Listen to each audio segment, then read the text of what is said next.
बंद होई पड़ी बहु पुरातन सूचना केन्द्र और पाठागार पाठक मानक मनरे क्षोभ।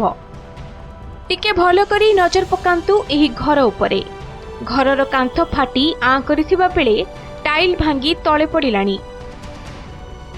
ए हेउची ओडिशा सरकार सूचना और लोकसंपर्क विभाग पक्षरु 1991 मसीहारू ढेंकानाल जिला भुवन में खोलिथिबा सूचना केन्द्र और पाठागार।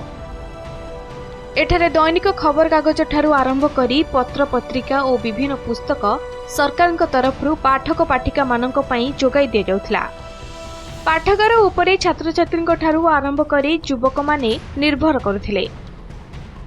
हेले एबे दीर्घ दिन हेला पाठागारटी बंद होई पड़िथिबारु पाठागार मध्यरे थिबा पाठ्य पुस्तक गुड़िक उई खाई जाइथिबा नै अनुमान करा जाउछि, जहाकु नै पाठक मानक मध्यरे असंतोष प्रकाश पाइछि। आम भुवन अंचल जो सूचना केन्द्रटी थिला से वर्तमान परित्यक्त अवस्था रे अछि। यह चारिआडे उई लगी जाइछि, टाइल भांगी तले पड़ी गलानी।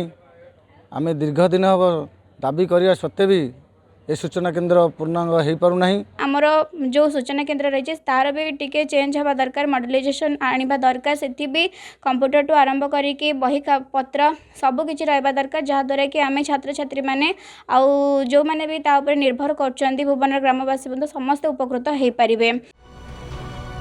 सूचना केन्द्र और पाठागार मुख्य फाटक को दुर्बृत्त माने चोरी करि नेथिबा बेले एहार पाचिरी भांगी जाइछि, जहा फଳରେ एहार परिसर मध्यरे किछि लोक व्यवसाय करुथिबा नै देखिबाकु मिलिछि।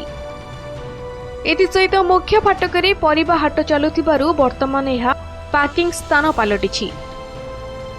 तेबे एहार नवीकरण सहित एक उन्नत धरणर सूचना केन्द्र और पाठागार निर्माण करबाकू दाबी जोर धरिछि। तो 2 वर्ष पूर्व प्राय 300 रु 400 पाठक रेगुलर एठी प्रतिदिन खबर कागज पढ़ती, किंतु एटा बंद होगा फल आम एथुर वंचित होचु। तेणु आम शासन तंत्र को निवेदन रखुचु यथाशीघ्र या दृष्टि निक्षेप करंतु, कर्मचारी दिंतु एवं भंगा पड़ता घरटी भांगी दिंतु, ना ताकू सजाड़ी दिंतु। कारण ए घर केतला भांगी क्या खसी पड़ो ए सन्देह अच्छी।